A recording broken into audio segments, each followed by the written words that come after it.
They aren't as cute as Mogwai. They aren't as gross as ghoulies. They aren't as evil as critters. But they are more perverted than them all. We saw Munchies, so you know what that means.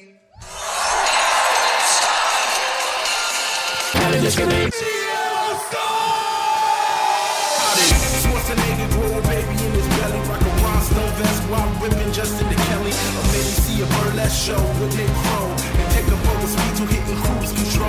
Jay Lynn, Big Paul, and the beautiful June. Gonna take you from the groove all the way to the room. Rain the games of Street Fighter, help to blow off steam. Just a sucker punch the odd life of Timothy Green. Sharp middle, birdemic, how we staying alive. They call me with a badass and he's on the line. Cranking 88 minutes cause they cool as ice. Cause the bad Jim Varney looking kind of nice. All they do is getting literal, Jason is getting laid. Julius making sure all the monkey shots getting paid. There's just a bunch of movies while they're making the grade. Here's a real question for you, how did this get made? Hello, people of Earth, and hello, people of Washington, D.C.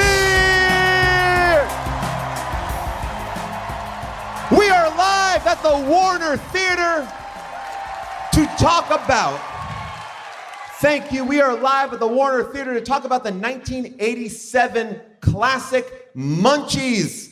Oh, Munchies. Munchies, it's like Gremlins, but cheesier. Munchies are a bunch of perverted aliens, and if you've not seen the movie, let me tell you a little bit about it. An archaeologist finds a strange creature in Peru and takes it home. He dubs the creature a Munchie, but is unprepared for the ensuing chaos when the beast starts to mutate. Things get even more complicated when a con man steals the Munchie. And that's what happens in a movie that took 12 days to shoot. In a movie in which the puppets don't move their mouth. In a movie where there are more call-outs to Gremlins than in the movie Gremlins. I love Munchies. And I cannot wait to break it down with my two co-hosts. Please welcome to the stage, Mr. Jason Mantzoukas.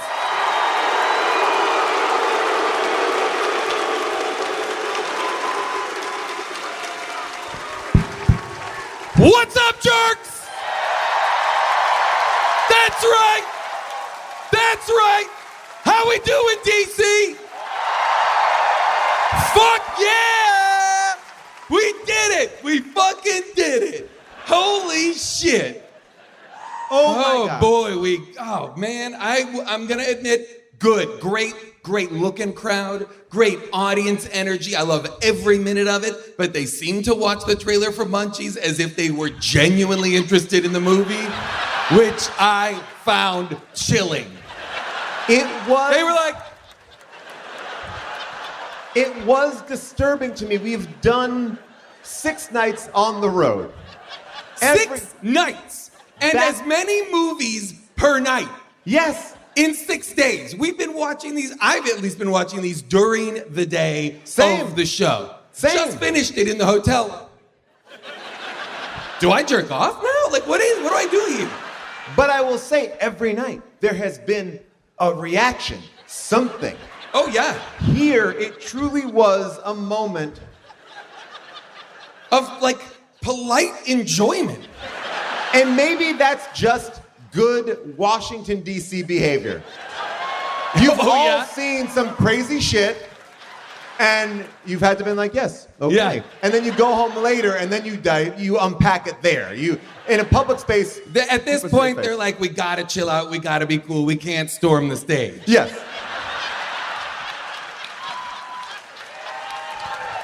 A lot of people Big pop for that. Big pop for J6. That's right, everyone. I will say, a lot of people in this room, there's a lot of Reddits that say that Munchies were responsible for January 6th. A lot of people are saying that Munchies were able to vote and they shouldn't be. Well, because one of the Munchies got voter registration but then kept cutting itself in half. Suddenly, they're stacking the ballot box, these goddamn Munchies. Technically, in Georgia, that's still legal. So they have these weird anti-Munchie laws, or I guess pro-Munchie laws. Anyway, we're gonna get into I a came lot. so close to watching Munchie. I just want you to know. I know, I was nervous because about when that. I was punching in, it was like one of the first ones that came up, and I was like, well, this has got to be it. No. And it was not. And I'm so glad. I'm so glad. I would have been out of my mind. Not only is Munchies a ripoff of Gremlins, but the poster is also a ripoff of Lady in Red or Woman in Red, that Gene It Wilder is? movie. Remember that Gene Wilder movie where Yeah, sure. the woman's standing with Lady her in Red. Lady in Red? I believe, The yeah. Munchie is taking the same position as Gene Wilder. Wow. This movie, I could say so much about it. And you're telling me Munchie, singular, is not a sequel, a prequel, a spiritual sequel? No, a Munchie- legacy prequel? Munchie has its own set of sequels. Munchies, one and done. Well, because they respect the craft. They nailed it. They were like, we can't improve upon this. DC's got to give it their stamp of approval, but otherwise we're good. Someone did put on the Discord, are you picking Munchies because of the rumored Gremlins 3, which was supposed to take place in DC? No. I didn't even know there was a rumor about Gremlins 3 taking place in DC. Only DC would be keyed into the rumor, like as if, well, everybody must know about the Gremlins 3 rumor. Get it together, assholes. But there is one woman who knows a lot about a lot of things. But I don't know how much she knows about Munchies. We're about to find out. Please welcome to the stage, June Diane Raphael.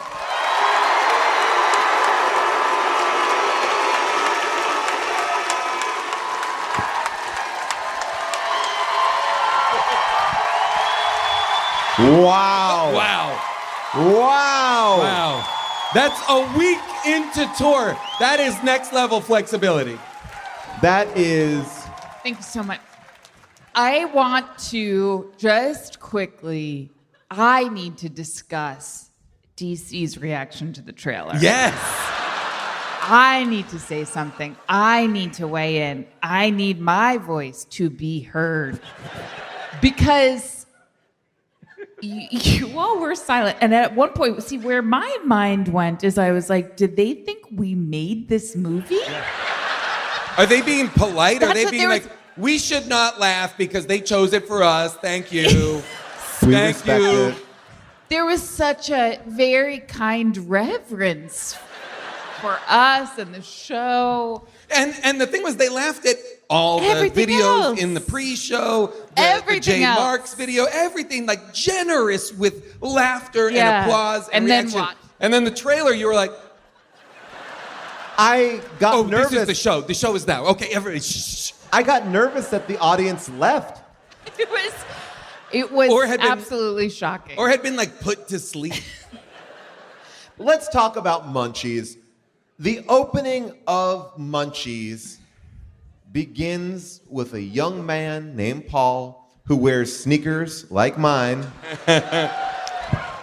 who is clearly in Peru, aka Calabasas, California, and he is with his dad. And this opening moment, I want to play it up top because I want to just unpack where this movie starts. Because yes, the Munchies are weird, but the interpersonal relationships between father and son in this movie, across the board. This movie has more to say about fathers and sons than every Wes Anderson movie put together. Truly. Let's watch. If Wes Anderson were to watch this movie, he'd never make another movie again. Let's watch clip 1 here of Paul and his dad. Paul, quit trying.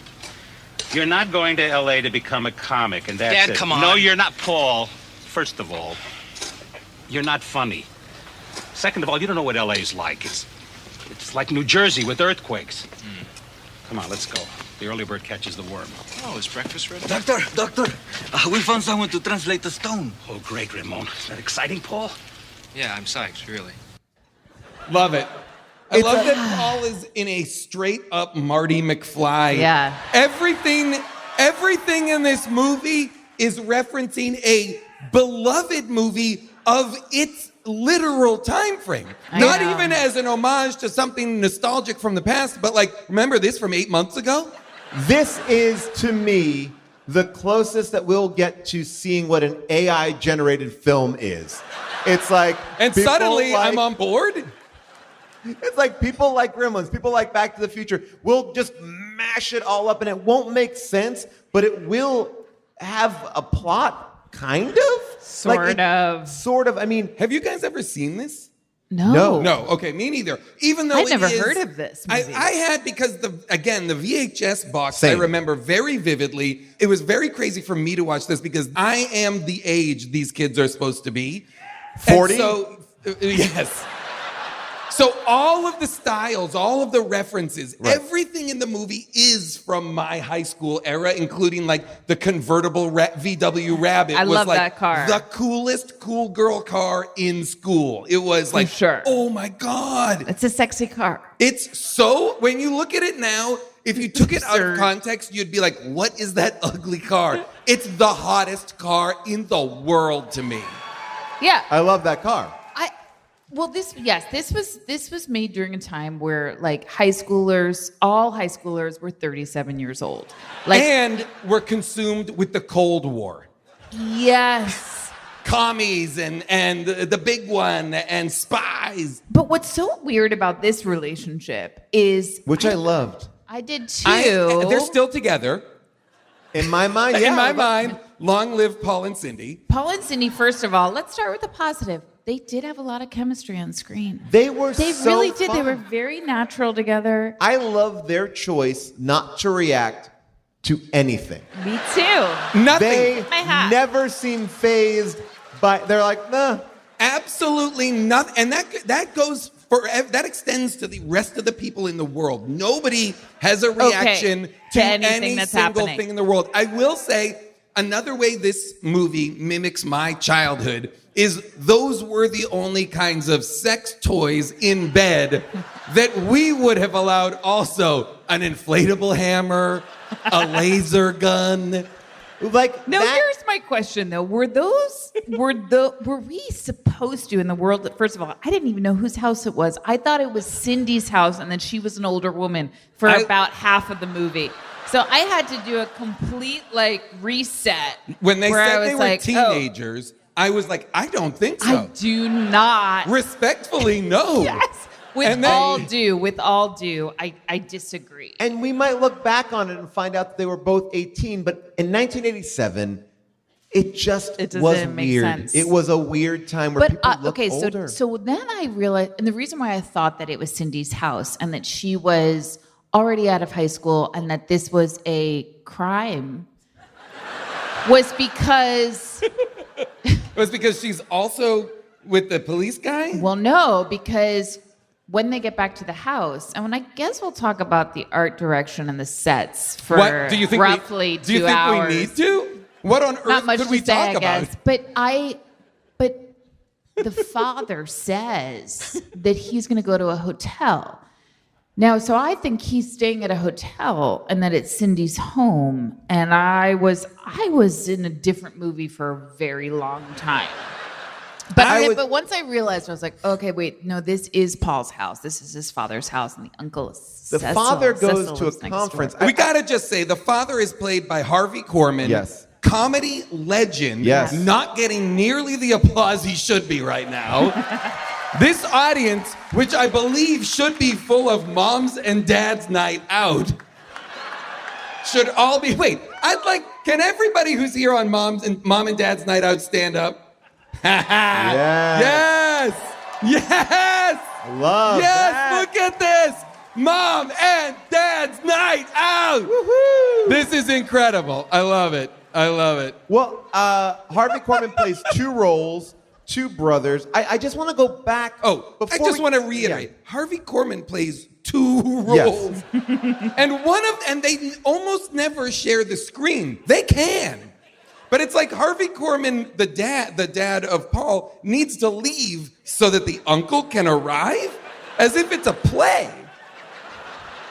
The movie feels like a play. It also, that plot line, you can't tug on it too tightly because it will fall apart immediately. I don't understand the larger implications, but I want to just go back. Tug on it too tightly and it will fall apart completely. That's just a t-shirt. Just like a munchie. Don't tug on their string too tightly or they will fall apart. The son opens up the movie pretending to be Kirk, but not doing a Kirk impression from Star Trek. He's like, Stardate 235.4, and I'm with my dad, who's a Klingon. So when the dad says, you're not funny, hard agree. At the end of the movie, when he decides to not go to college but pursue comedy, I was like, go to college. He is doing nothing. When you set up a main character, and the first thing another character says is, you are not funny, it is hard to laugh at that character because we understand the world thinks he is not funny. The number of times I wrote, oh, Paul isn't funny, in my notes, because Paul is trying the whole movie to be quippy and funny, and he's got comebacks, for clever thing, and none of them work. He says one thing, which I wrote down. He goes, what about my sports rundown?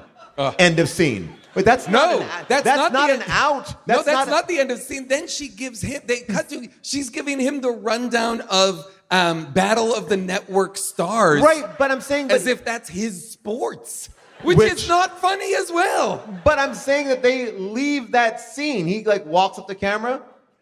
What about my sports rundown? Cut to car. Cut to car as if the audience is going to be like, yes! It's so tough. I mean, the other thing, Paul Scheer, not Paul from the movie.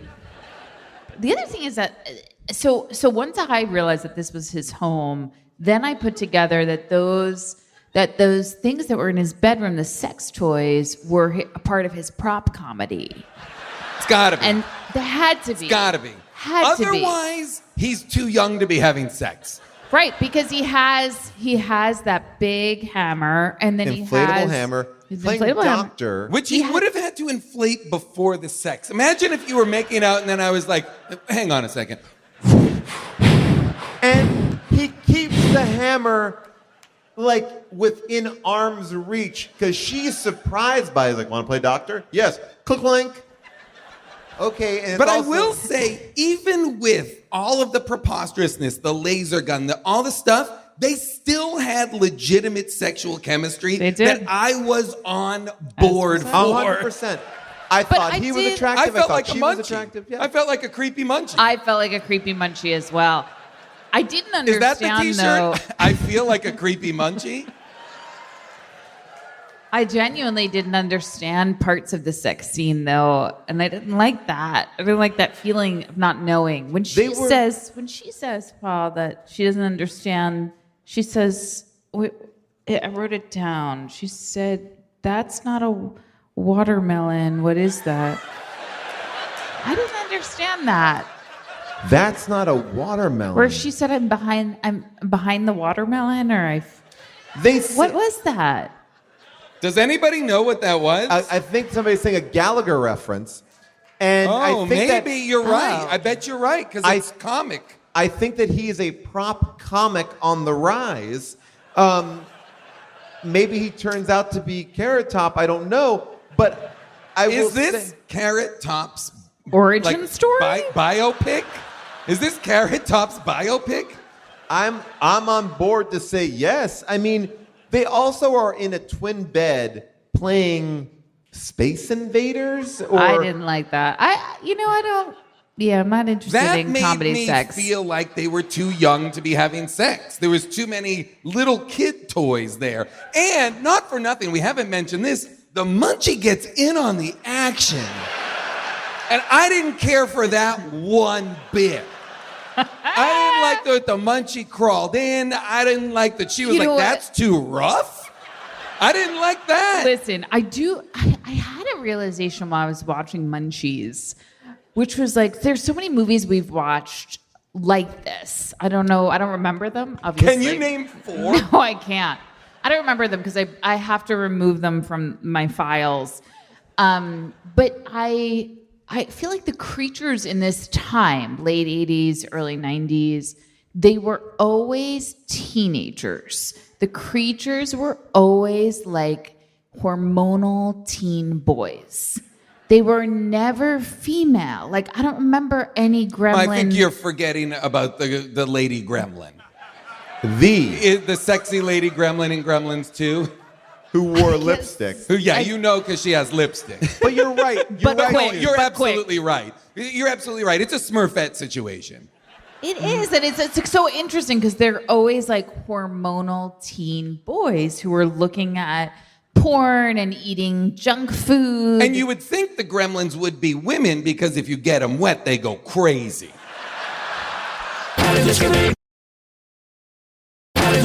Not to go too far down the rabbit hole of getting Gremlins wet, but I will say this.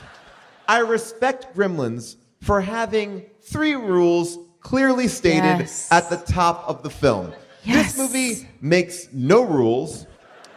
There's one, which I understand, which is don't cut them up, which is a dark rule. Not only are there Really no rules, is. but like Gremlins, you get rules, but the Gremlins don't talk. The mistake was the Munchies are constantly learning speech and getting better and better at talking in a way that nobody then is like, how come the animal we got is talking? Is now speaks English. It says pyramid clearly in the opening scene. I was like, how come they're not being like, did this fucking thing just say pyramid? It says adios immediately. First of all, let's go back, and I want to hit that moment that you talked about earlier as if it's a play.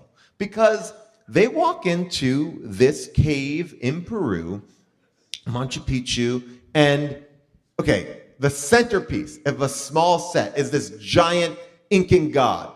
Harvey Korman walks to the side walls, and then, what is this? As if it was like a giant set that he did not see. And then the sun says to a piece of cardboard, and it's made out of gold.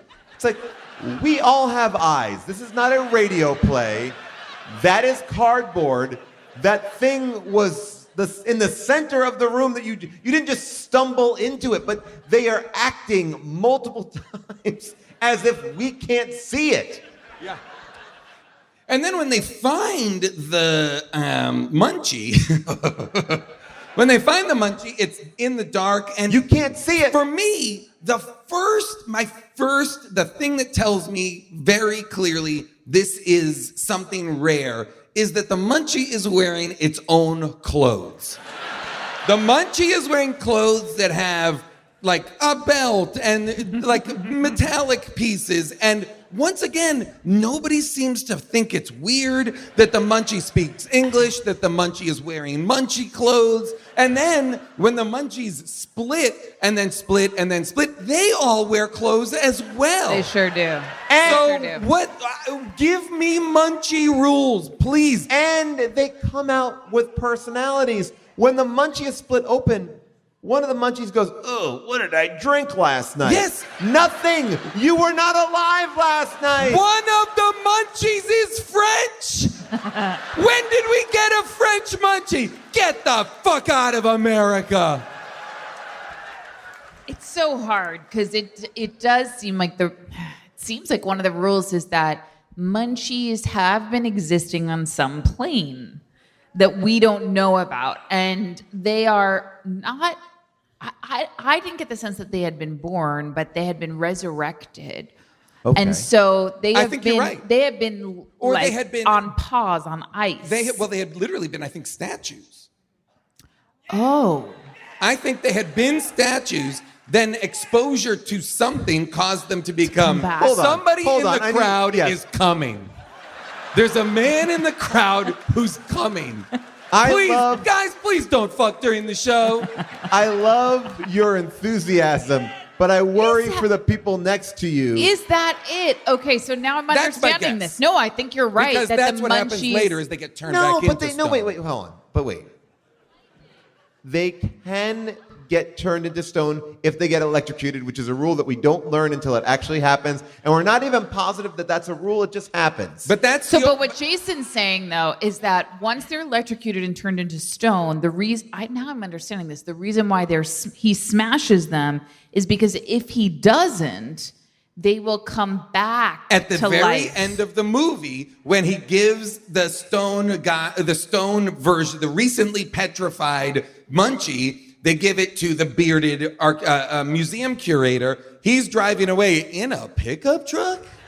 I don't think so. Lightning hits the back of the pickup truck and the Munchie comes back to life. And you hear it go like, hey, See, I thought Munchies would only come back to life though if they were sort of like regenerated, like a new piece of an old Munchie. a new piece of an old Munchie. Coming this fall on NBC. A new piece of an old Munchie. I thought that's when they came back to life. I didn't realize that lightning also brought them back. I want to be very clear. I don't think the movie is interested in interrogating the rules of Munchies at all. But late in the movie, Paul does figure out that lightning or electricity petrifies the Munchies. So Yes. my assumption is the same thing must have freed them. From a person who really is a Munchie expert. Are there any Munchie Is there like experts a here? Munchie expert here by Unless any you are chance? Roger Corman, the producer or the director. Did something happen? hands have Did gone something up. happen at the beginning of the movie that tied lightning to the Munchies waking I up? believe that something Yes? in Machu Picchu is tied to that. Okay, You the have man who's answer. Okay. coming is still coming. This gentleman is wearing a Munchies shirt. Oh wow! Oh yeah, it What's your is name? Tim. Tim, you are dressed as the dude. Oh yeah! Oh, the dude, not the dude from Big Lebowski, but the dude from this Munchies. movie. Yes, absolutely. Okay, so tell me what you know. So when I watched the trailer, there was a scene that was not in the movie where you see lightning strike the statue, and that's how the first Munchie comes to life. Why would they cut that? I Seems guess like- maybe because, well, no, it doesn't make sense. That they should. You know what? We need a director's cut of Munchies. Here is my bigger issue. The father, Harvey Korman Prime, not the evil Harvey Korman. Harvey Korman. Evil Harvey Korman is essentially. Did anybody else feel like evil Harvey Korman was Mike Lindell, Yes. the My Pillow guy? I could not get that out of my mind, both in look and entire ethos. I feel like Mike Lindell has built his entire character off of Harvey Korman's Cecil Waterman in this movie. But wait, I want to talk about this moment here. We're talking about these Munchies. They find an alien, and the father comes home and says, "Okay, well, I have to go to a lecture. Watch the Munchie." Can I back up? Yeah. Wait, why wouldn't? I mean, it seems like why would you go to a lecture? You found an alien. Wouldn't your first priority be like, let me get the word out, let me figure out this? And by the way, is it an alien? It could be a baseball glove with a mouth. I agree that nobody is really interested in the most interesting thing in the movie, the Munchies, right? Paul and Cindy want to have sex. Harvey Korman's got to go to a thing. Cecil Waterman is only interested in his toxic waste food empire. Which Little Ed and Big Ed are just trying to do law enforcement. We haven't even touched on Melvis. Give me a Melvis spinoff now. Melvis is MVP of the movie. I literally watched that and I was like, oh God, there are no roles like Melvis anymore. There aren't. Like, there my favorite Melvis. Absolutely right. aren't. You're absolutely There right. aren't. When My they do lights up in the elevator and Melvis and Big Ed are making out. Perfect. best I was part like- of the I movie. was like, this movie's a home run. There are so many things, though, that go on in this movie that we just accept. And I feel like first of all, how does Cindy know that the Munchies will enjoy a striptease? Like, I think for Cindy, because Cindy turns Holy it shit. on a number of times in the movie. right. With little Ed, like a number of times. So I feel like Absolutely. Cindy's just at a point where she's like, if I need something, I'm gonna like striptease. Who And did 'cause she it's almost run away with? Was it like a impersonator in Hawaii? It was like Joe Montana impersonator. She almost married or ran away with a Joe Montana This is the thing that I love so much about the movie. There are these references to people we never see. There's a reference to Duke's girlfriend, Denise. And they talk about her, the two women in the beach, just playing with a tire. Yeah. And a ball. Okay. A tire and tire a and a ball. ball. So there was a game. so obsessed They were like, with do you them. want to go play tire ball at the swimming hole? And they are, I want to say, like, And then they're at- 18 years old. Like, And they're all at the golf course at the end. Every Yes, they character are. from The every mini scene. That's golf what course. The 36-hole mini golf course. This movie is very special. It's very, very special. Well- That scene alone, the tire scene, where they're just floating around, having a conversation. Yep. Well, Get- this is get And they're to in know high each other. school. They're in a high school. They but are 40-year-old discuss- women, They discuss which is great. Dude's girlfriend, and they reference her. She's a woman named Denise who runs the salad bar. She's a salad bar manager at that restaurant, Beefland? Western Beefland. Western, I wrote that down Beefland. too. Western And once Beefland. she was brought up, I was like, when are we gonna see her? When are we gonna see her? Like, I could not wait to meet this woman They who also- runs the salad bar. They also so derisively describe Dude as a burnout Santa Cruz deadhead. What a savage takedown of Dude. But we never meet Denise. We And never we go meet to Denise. Western Beefland, but she's not there. And I was just like, and that's the thing about that woman. What's her name? Melvis? Melvis. There are these characters, some who we never even get to lay our eyes upon, who are so rich. Including It's so special. many of the Munchies. To just backtrack Yeah. a moment to when you said when Paul and Cindy are pinned down by the Munchies outside the model home from Arrested Development that they appear to live in. Let's be clear.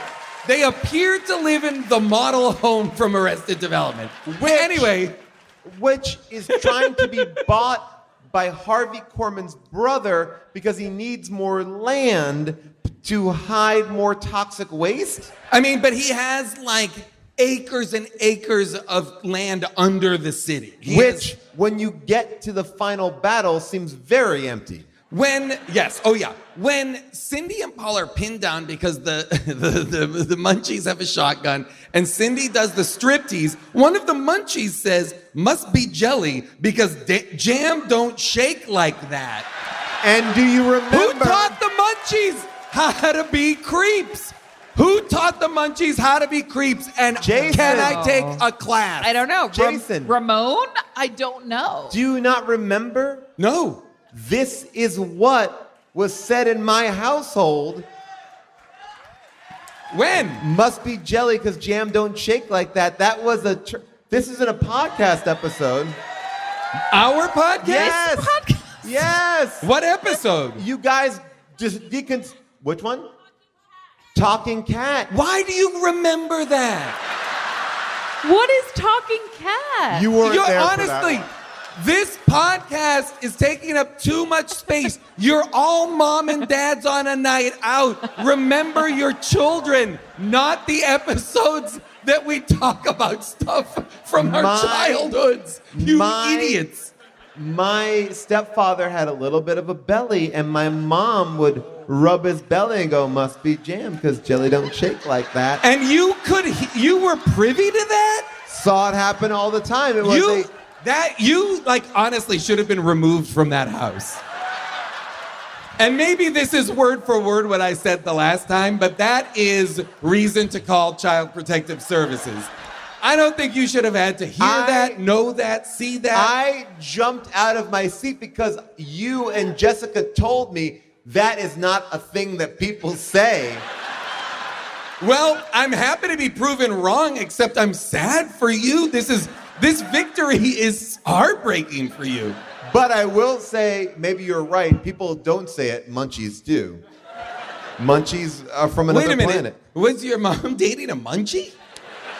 Was it Arnold? They call him Arnold because of the pig from Green Acres. Oh, Green Acres. Okay, yeah. But I also... The movie has no original ideas at all. I do want to talk about the Lynchian vibes in this film, which is the evil brother is always on TV. Incredible commercials. I have some commercials to take a look at here. I loved every one of them. Clip 3. Let's take a look at some of these commercials. I'm Cecil Water.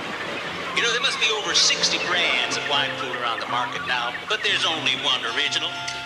Cecil's all-natural wine cooler made out of wholesome California products. Cecil's, it's the real thing.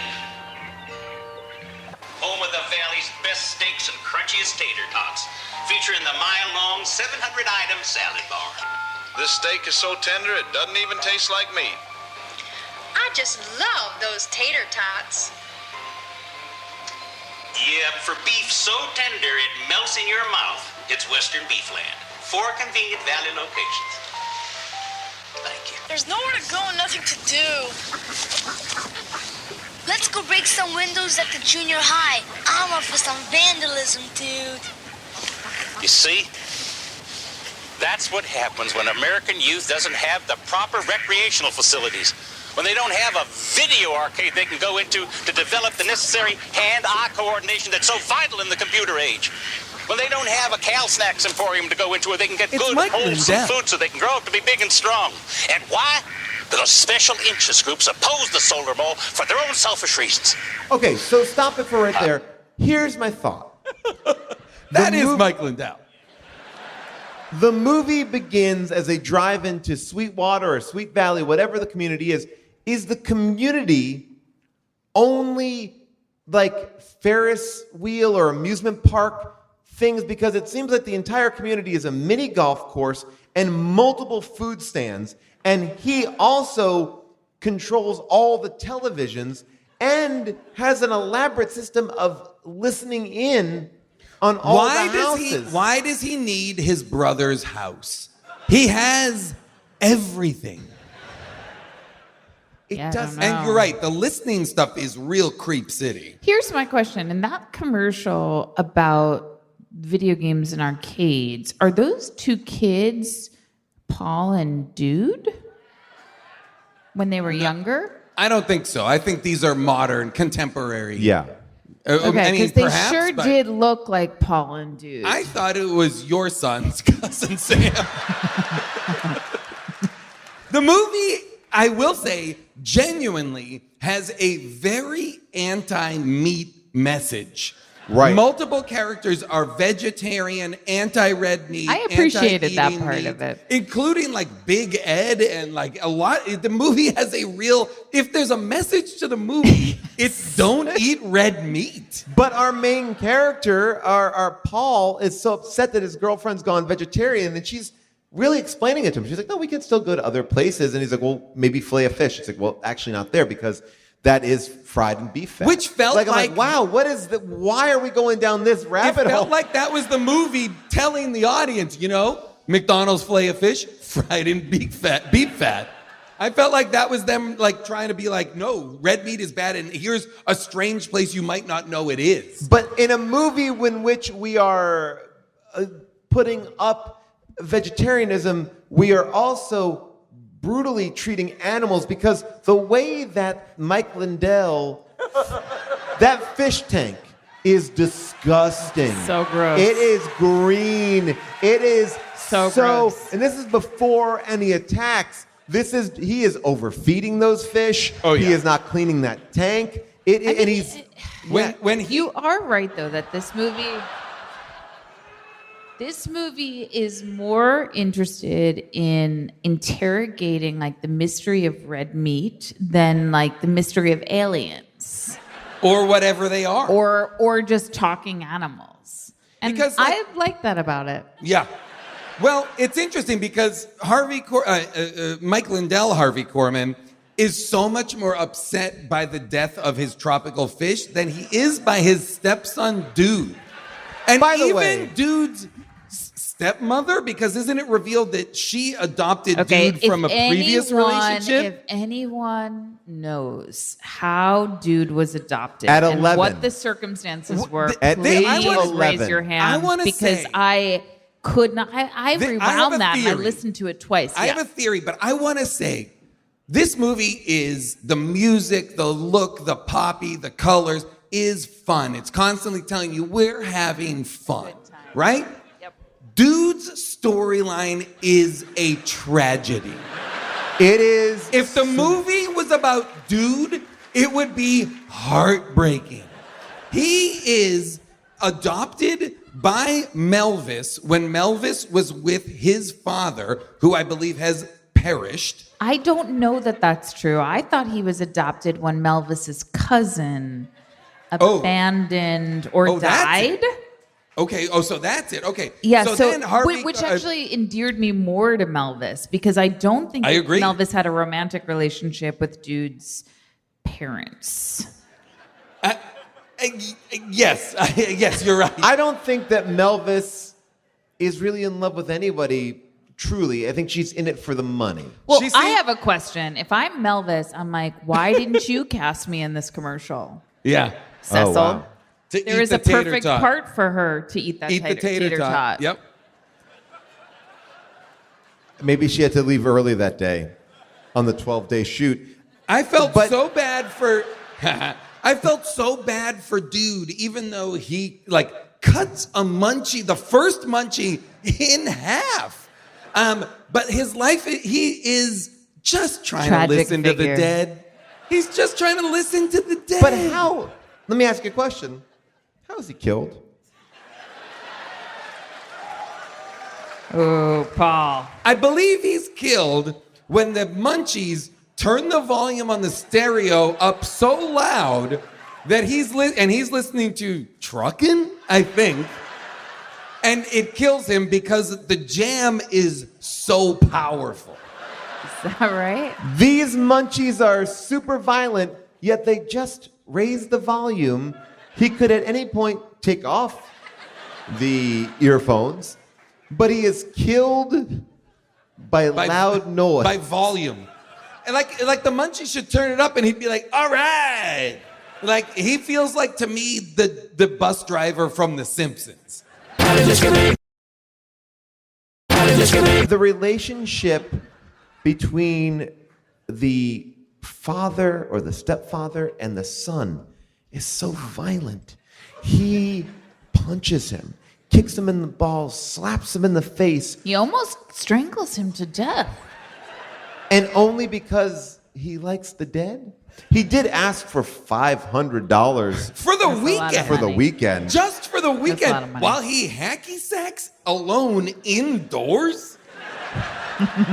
As someone who went to Middlebury in the early 90s and has extensive experience with hacky sacking, it is strictly outdoors. I also And with a group. I spent a lot of time as the movie progressed wondering what happened to Dude's body. Was it? I also wondered that because I was like, when they're there and they're getting ready to, they're getting all physical, Mike Lindell and Melvis, they start to get all physical. I was like, is Dude's body still right there in the chair? 100%. And is that like juicing it a little? Oh. This is an era like this. There's so many movies like this. And Paul, earlier you ran them down. Critters. Critters, Chud, Ghoulies. Gremlins, Ghoulies. Alf on TV. There's so many movies that are like this that have this whole thing. Cindy, from this movie, looked it up, also in Critters. Yes. Also in Cindy's- Critters. By the way, Cindy was amazing. Cindy was electric. Amazing. Love I'm like, Cindy. Harvey Who is Korman, this? electric. so good. I will just say that there's a couple things I want to talk to, and then we'll get to the audience, but I would be remiss if we didn't just, for a moment, discuss the grandma. The grandma in the car. Incredible. Does she have a grenade, or did they have a grenade? Like, the grandma... They have the shotgun still. And the grandma is fighting them as if we're in some sort of Mad Max world. Which I would love. I would love that. Grandmas versus Munchies? Well, I had missed that it was the 4th of July, so when she started throwing fireworks at them, I was like, wow, this woman... They explode her car. The Munchies steal dude's car, which is a gremlin? Yes. Which Right? I It is a believe- gremlin, right? I believe the license plate says, "Oh no, Gizmo."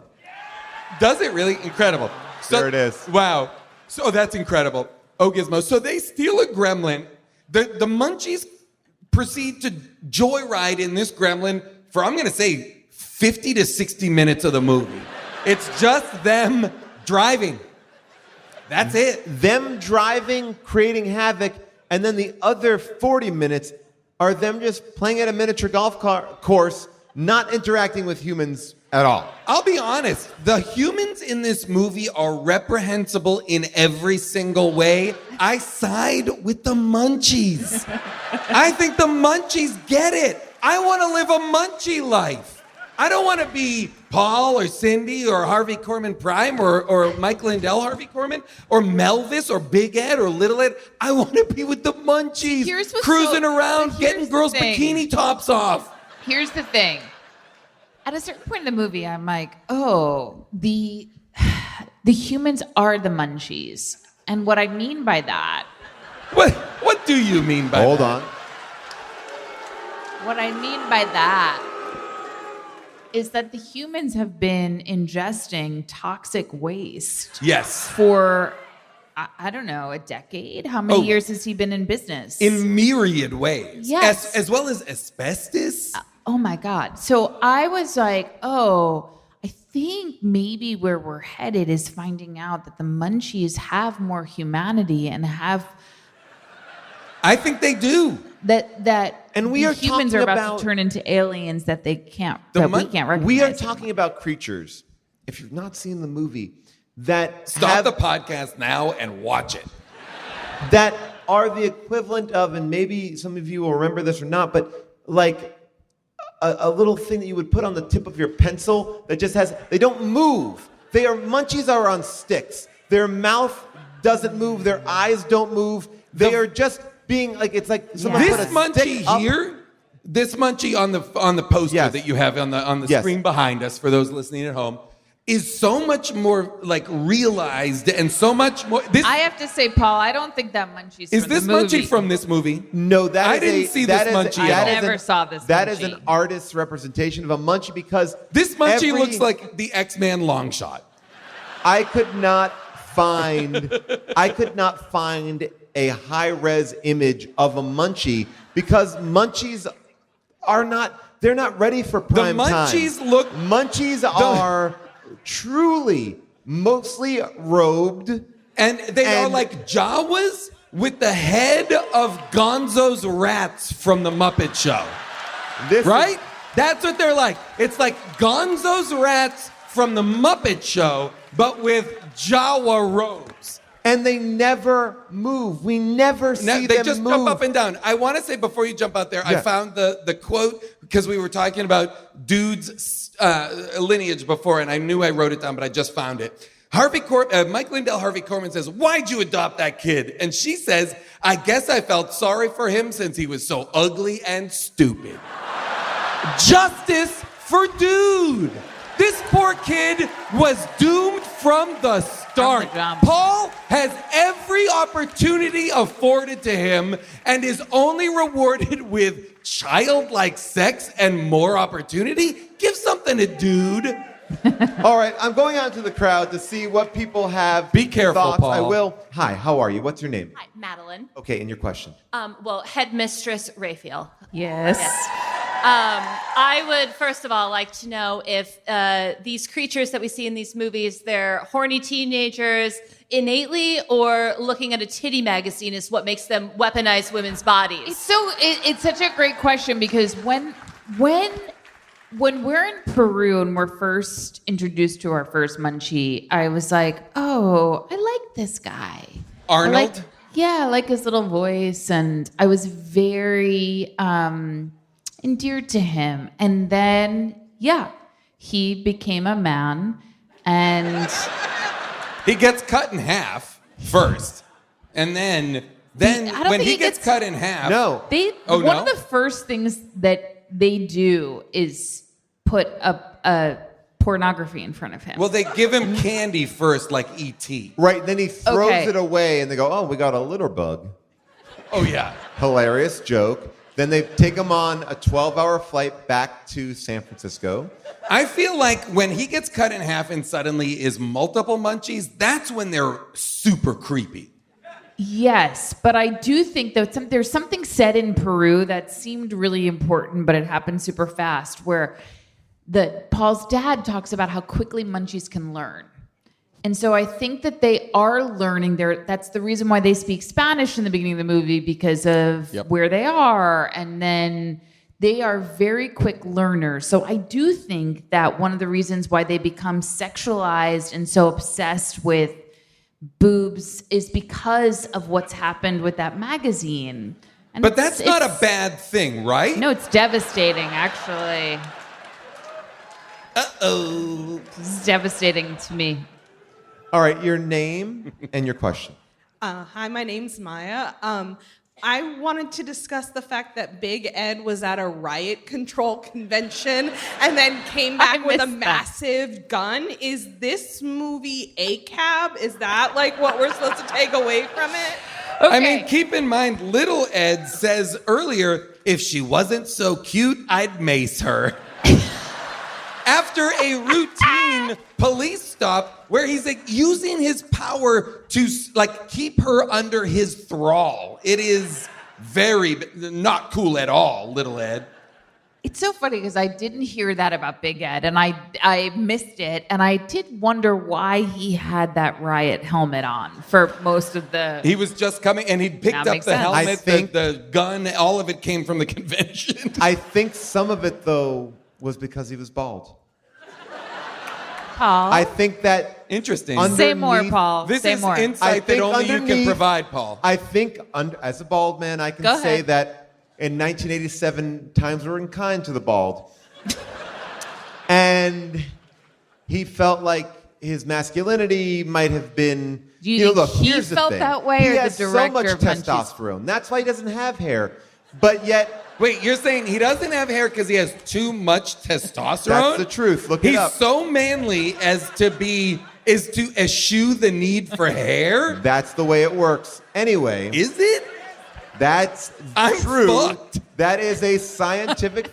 Oh, God, too much hair. So he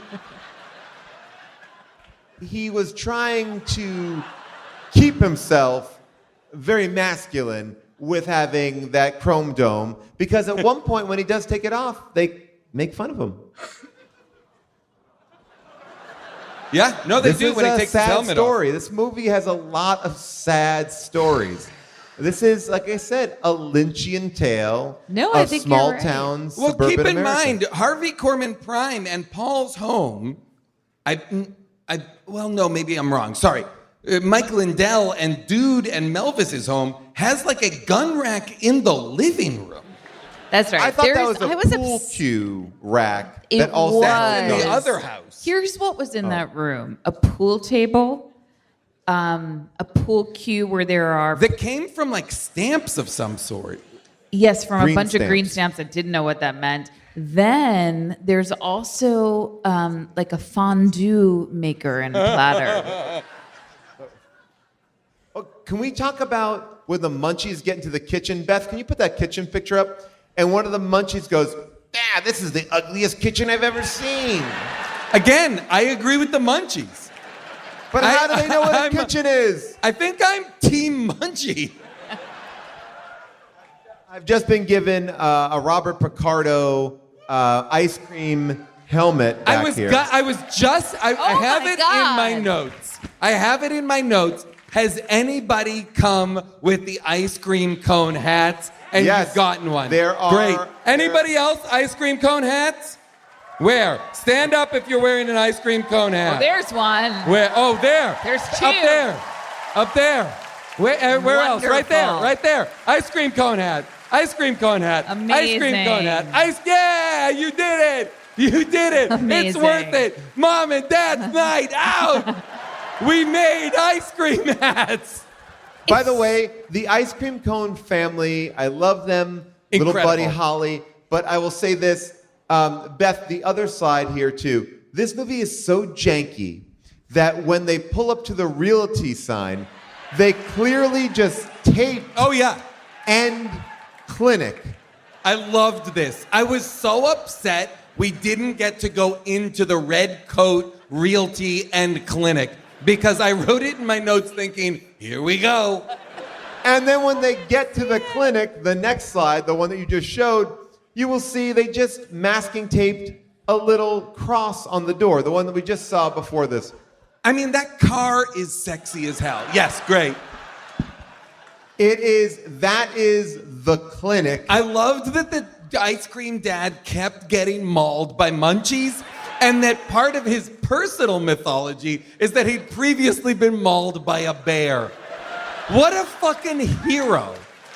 That's what I'm saying. This movie gives backstories and narratives to the most unsuspecting characters. Everybody I loved it. You could Everybody's make got a a story. spin-off of every character. Everybody's- The women from the lake who are cheerleaders. Love Cindy's those own ladies. story. The Munchies get their Denise. story. Everybody. We Mike didn't even Lindell. talk about Dude. the smaller people who worked at the French fry station. Yes. Yes. I'd watch a whole movie about that. Of just the work conditions at Burger, whatever it was called. What's it And called? one of them seemed to Western be a child. Beefland? Beefland? Western Beefland? What? Burgerland. It was called Burgerland. Oh, wait a second. So Burgerland is not Western Beefland? No. No, different. Western Beefland is a restaurant. Burgerland is a side of the road. I mean, you all Burger shop. watched it, you idiots. This is crazy. Ah. I am up here in the balcony. Wow, Paul, that was quick. Be What careful. an amazing crew. Look at this crew. Be careful, Paul. Amazing. The DC balcony is absolutely Where's Spoon Rise? dangerous. All right. Oh, I love What do we that. got? What do we got? All right. We got so many. I want to talk to these three guys who are dressed in the Fry Guy costumes from the just aforementioned roadside burger stand. All right. So the three of you, four of you. Okay. Welcome. Hi. You're adult men. Please post pictures. All right. Here we go. Yeah, go ahead. How you doing? Great. How are you? I'm great. Great. Oh, boy. Wasted. Oh, boy. The balcony is my first wasted. time here. This guy has never seen the show before. Never seen the show before. Have All you right. heard the show before? No. Wow. And yet he is And yet he's in full costume. costume. This is a hero, DC. Did you see the movie? He has not He's seen the not movie. seen the movie. Why are you in the costume? He was abducted by friends, put into a costume, brought to this show, and is in the balcony, of course. And is so confused about what's happening. Does anyone... I'm confused as well, too. Great. Oh, boy. Anyone have a question of these Fry Guys? I have one. All right, great. What's that smell? Dookie from... Holy shit. I'm moving up. DC, No holds barred. it's Sunday night. You guys have to work and run the country tomorrow. What the fuck are you up to? Get it together. The balcony is full of monsters who have 40s taped to their hands. All right, I am Respect yourselves.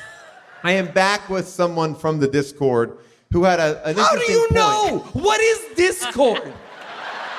What is Discord? I think Discord is people who are at odds with each other. Is that what it is? Well, the Discord has a lot of different people, but this person that we'll be introducing has a very special greeting for Jason. Hello, fellow Nahunter. Are you kidding? I am not. My family where? started the tides. Fuck you. Yeah. What's up? Well done. Oh, wow. This is wild. Do I know you? You're about 10, 15 years old. Okay, be cool. Okay, be cool, guy. 10 to 15? Just because I'm 50 and you're in the balcony doesn't mean you can condescend to me. You think you're fucking better than me? You think you're fucking better than me? I'll fucking kick your ass. I'll meet you at fucking Short Beach and I'll fucking beat your ass, dude. All right, so this gentleman has not only a question, brought with him an expert to help us unpack his question. I hope it's Here a you go. munchie. So Cecil talks about how he would have had to bribe NASA for an endorsement. Now, I don't believe NASA does endorsements, but my colleague here is a space lawyer, and he can speak to that. Space lawyer! Oh, shit. All right. Man. Is that your official title, space lawyer? Space Law Council. Holy law shit. council. That's right. That's right. People from Nahant hang out with space lawyers. All right, so the question stands. Will NASA take bribes?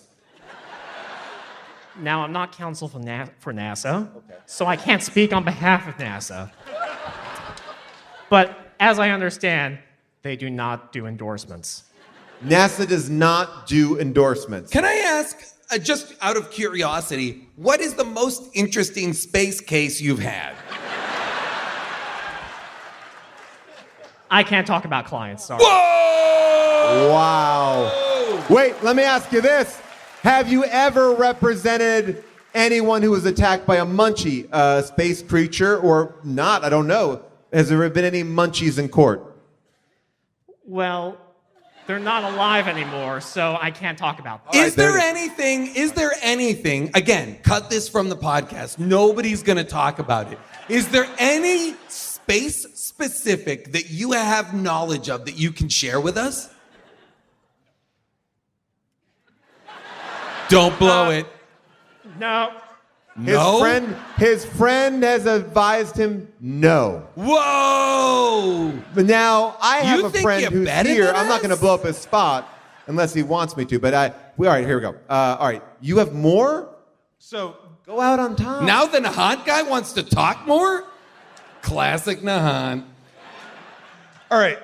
So my question is about the business of his bribing the USSR. So he says the Soviets endorsed it because I cut them in for a percentage. How is that not more expensive and more illegal than bribing NASA? Good question. Unclear. You would need a space lawyer to answer it. Except this asshole's real tight-lipped. Next time, hang out with gossipier space lawyers. Yeah, you brought him up there. He gave us nothing. You know?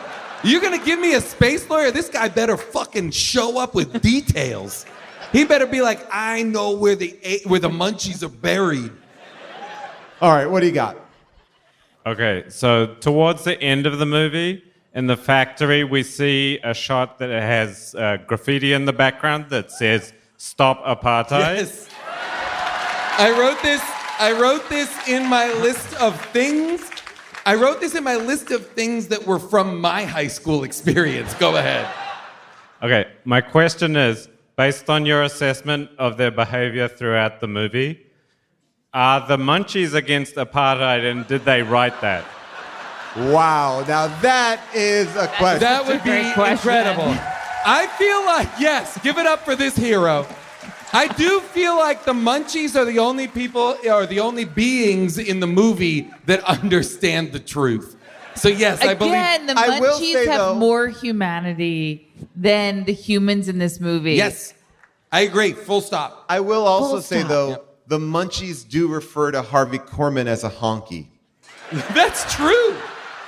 So what are this opens up? I don't know. I wish I knew. All right, so obviously we had opinions about this film, but there are people out there with a different opinion. It is now time for second opinions. Naughty little munchies blowing up old ladies' cars. Running online to give this movie 5 stars. Don't you know how it goes when you give a munchie a porno? Whatever you do, don't go and chop 'em up. Ooh, chop, chop, chop. Ooh, chop, chop, chop. Yes! Jody! What are your names? What are your names? Jocelyn and Owen. Jocelyn and Owen! With a Joni Mitchell song. Let me just tell you, Jocelyn and Owen killed it. Costumes, check. Duo, check. Hit that moment, got out. Got out. And their song choice was based on Joni Mitchell, Home Run. All right, our final one, our fry guy.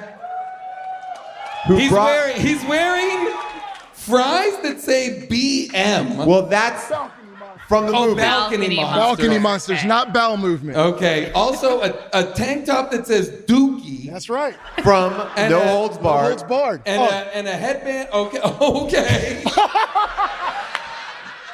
Let's do this. That's how I'm keeping cool, man. This Killing could it go like one of two ways.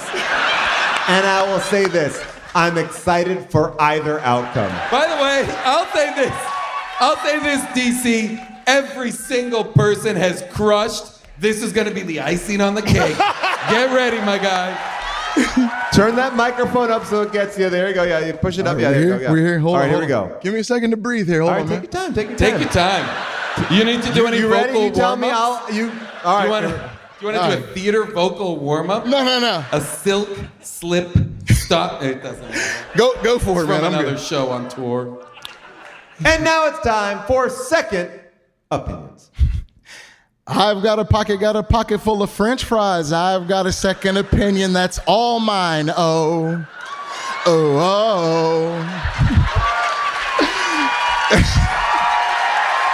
Take it. Take the out.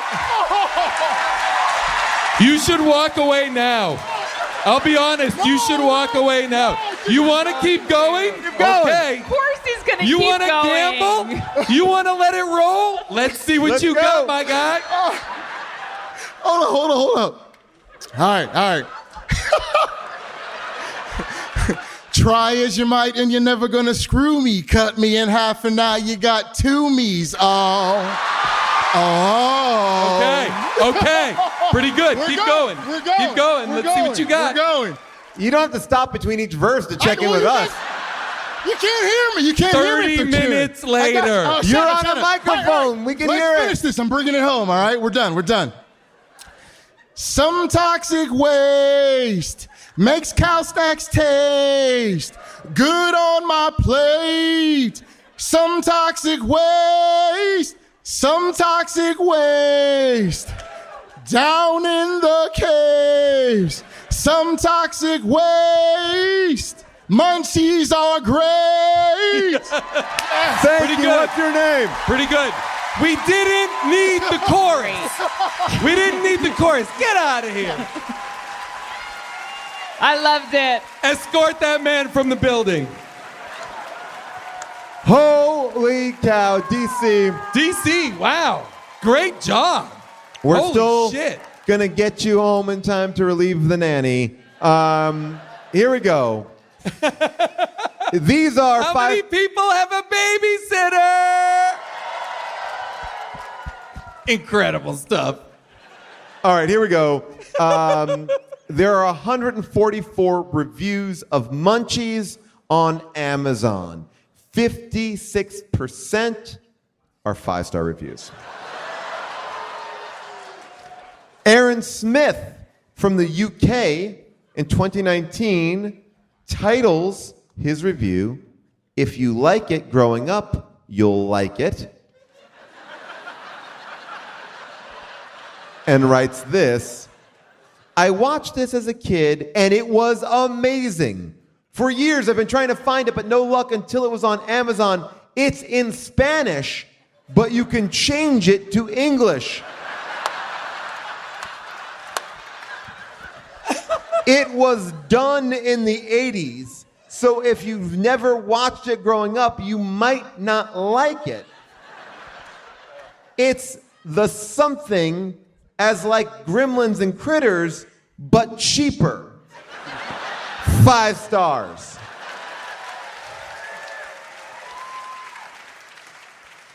This one, written by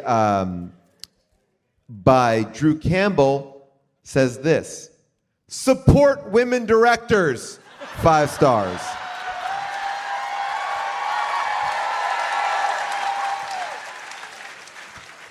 And then, I didn't see this until right now, and I love it.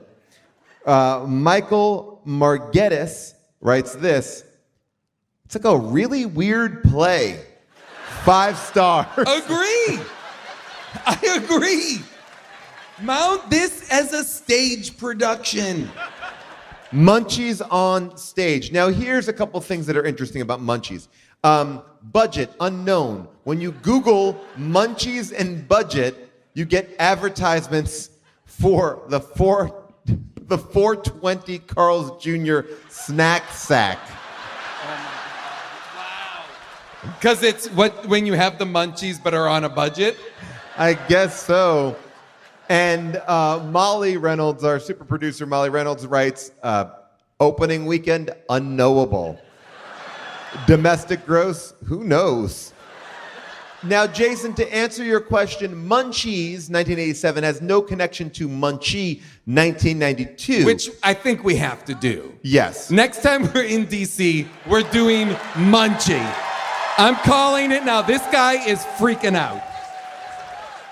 Oh, it does. He says they are related. Okay, it says, in name-only sequel to Munchies, a new kid in town, Gabe Dodson, can't find his place in the new environment despite having such a cool name. The kids at school bully him, and the girl he likes and his mom is about to marry is a scoundrel. Everything changes for Gage when he stumbles into a Munchie, a friendly gremlin-like creature that dresses like a lounge singer and sounds like a stand-up comedian and has magic powers. Ooh, I wonder if it's Paul having been turned into a Munchie.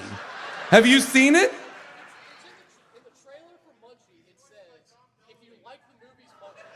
All right, so this gentleman says, in the trailer for Munchie, it said, if you like the movie Munchies, well, this seems like a kid's movie. What a crazy tagline. Yeah, because that really isn't related. It's just like, hey, if you like that movie, here's another movie. Yeah, with a similar title. It's unrelated entirely, but if you like that, you might like this.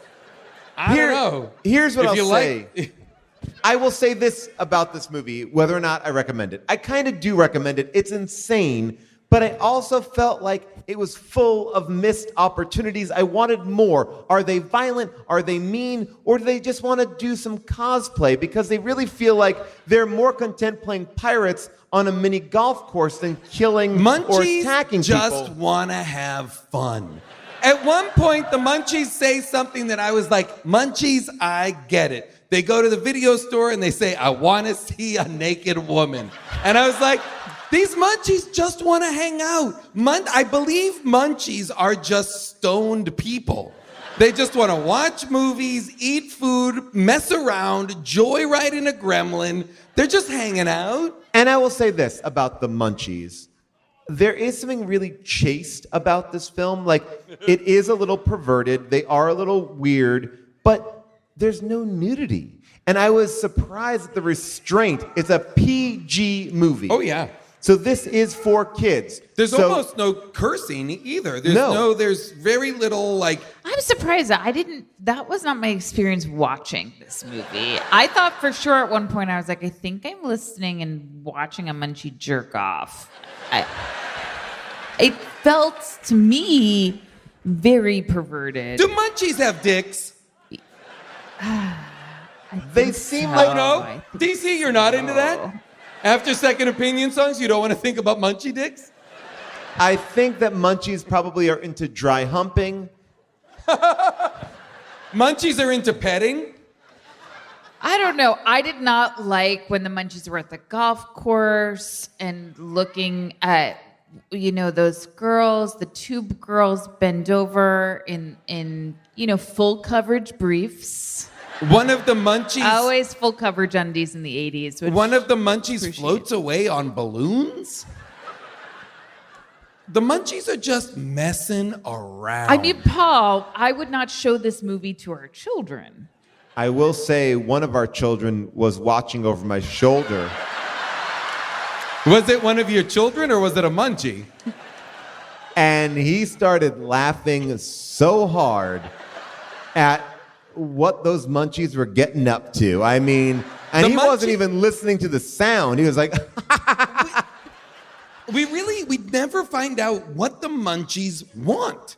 Like, what is their goal? They want to live. They want to live. They just want to multiply and just keep... Because that seems to be, when they're in the tunnel at the end, they seem to be purposefully getting themselves chopped in half so they can regenerate. So they just want to keep on trucking. They do. Good. Well, then let me just... So good. That's true. Keep on then trucking. let me ask one final question. No, it's the end of the tour. We got to do at least an hour more. Am I right? Am I right in saying the Munchies only kill one person, and that is the person who's a stoner, which would be their biggest enemy because they hate what they see because they are him? I feel like dude should have been in league with the Munchies. Yes! They seem to have... Paul should have been dude. It's for me, it seems antithetical that dude, a stoner, Santa Cruz deadhead, would shoot anything with a shotgun. Immediately. His first reaction is, must kill this violently, but people who hurt people... Or people who are hurt people. I don't know. There's something there. Hurt people hurt people? Hurt people hurt people. Melvis, I did write Melvis when they're in... Michael Lindell, Harvey Korman, appears to drive an ice cream truck everywhere he goes. And when he picks up Melvis, she's reading a tabloid with Gremlins on the back. She's like reading what was that? I couldn't make heads or tails out of the movie's meta moments. The thing that I'm most disturbed by, I have to share with our audience, is that we were on a train from Philadelphia to DC last night, and Paul and I both had our computers open, and I knew he had started to watch the movie, and I was pretending to watch the movie, but I wasn't ready to. And Paul passed me a few times. Then we got to the hotel. My computer was out again. And I knew he thought I was watching the movie. And then this morning he said, because he had passed by my screen a few times. And this morning he said, wow, you were really up late finishing the movie. And I was like, I didn't watch it. And he said, no, I saw the movie on your computer. And I said, no. That wasn't the movie. And then he said, what was it? I said, The Real Housewives of Orange County. Wait, of which? Which one? Orange County. Orange County. To be fair, a lot of them look like Well, Munchies. that's what you really did catch a number of glimpses of my computer screen last night. And they were always in the water on a lake. And I was like, oh, I clearly haven't watched They were in up to the Montana. point. They went on a girls' trip to Montana this season. So just them and a couple of Munchies and a ball and a tire. I don't like. I love that both of us are trying to do the same joke right now. Go ahead. I don't have it. Go for it. I mean, it's the same. I'm dating a Munchie. I was going to do like the turn to camera, like, I like to eat garbage out of the fridge. doesn't make me a bad munchie. I don't like that Janice brought a munchie to this weekend. Hey, cool out. Would you both recommend the film? Yes. 100%. Should we Yes, make the sequel? I had never heard of this movie before. I had never seen it in a VHS store. I was stunned at what I was watching. I was shocked that we haven't done it before. Me too. This seems to me to be like everything I want in a movie. I know. There are times with this podcast where I'm like, well, surely we'll wrap it up. We'll wrap up the podcast. We've done it. Yes, it's over. It's over. We did it. We've overstayed our welcome. We did it, and it was great that time. And then I see something like this, and I'm like, wow, there's more work to do, huh? We haven't. Before we go, we need to decide on a shirt. I mean, there's been so many different things that we've said tonight that could be great for a shirt. I don't even know where to begin, honestly. I feel like the dude These guys are freaking out right All now. right. They've got a good What do you one. got? Oh. Okay, I like this. How about Harvey Korman holding a munchie like a MyPillow, and it says, My munchie. Does it say my munchie? Or my munchie pillow? No, my munchie. My munchie. My munchie. That's pretty good. We like that? Okay. Thank you so much, TC. This is a fun last show. Our merch is out of the lobby. Thank you for coming. We will be back. And remember, don't chop a munchie. Go relieve the babysitter. Eat shit, DC.